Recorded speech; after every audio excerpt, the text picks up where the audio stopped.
Which Son of God am I following?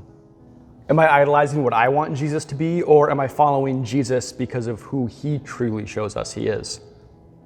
The passage in Matthew's Gospel right before today's is Jesus healing two blind persons.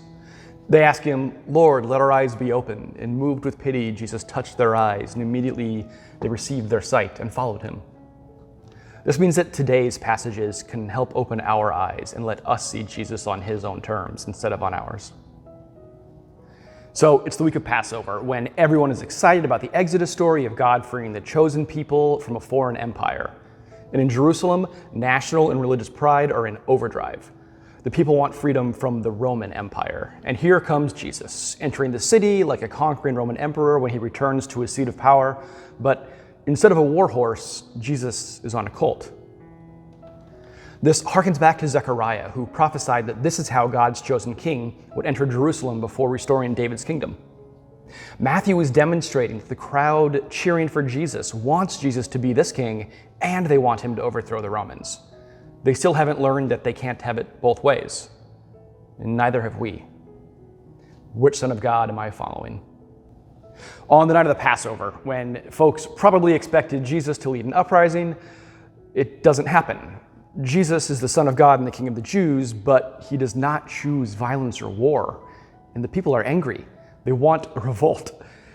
One of Jesus' apostles is even carrying a sword, but when the authorities show up and arrest Jesus, the disciples choose violence. Jesus, though, tells them to put the sword away. Jesus again shows us who he is and who he isn't. Which Son of God am I following? At the trial, we are introduced to Barabbas, and we are asked to make a fundamental choice: love or violence. Matthew calls Barabbas a notorious prisoner. Mark and Luke say that he'd been involved in a riot and had killed. John calls Barabbas a bandit, the word historian Josephus used for political revolutionaries. So the gospel evidence points to Barabbas likely being involved in violent revolts against Roman imperial rule. Bar means son of, and Abbas, or Abba, is what Jesus called the Father in his prayer during the agony a few hours before. So we are presented with two sons of Abba, and Pilate lets us choose. Do we think the world can be saved through empire, war, violence, and death? Or do we have faith in the teacher, the one who seeks out lost sheep, feeds the hungry, frees the prisoner, welcomes the immigrant, invites us to love our enemies? Is he the one who saves? Do we have faith in the one who is truly only seen by the outsiders, the women, the man from a foreign land, the subversive member of a formalized leadership, the soldier open to conversion? We cannot have it both ways.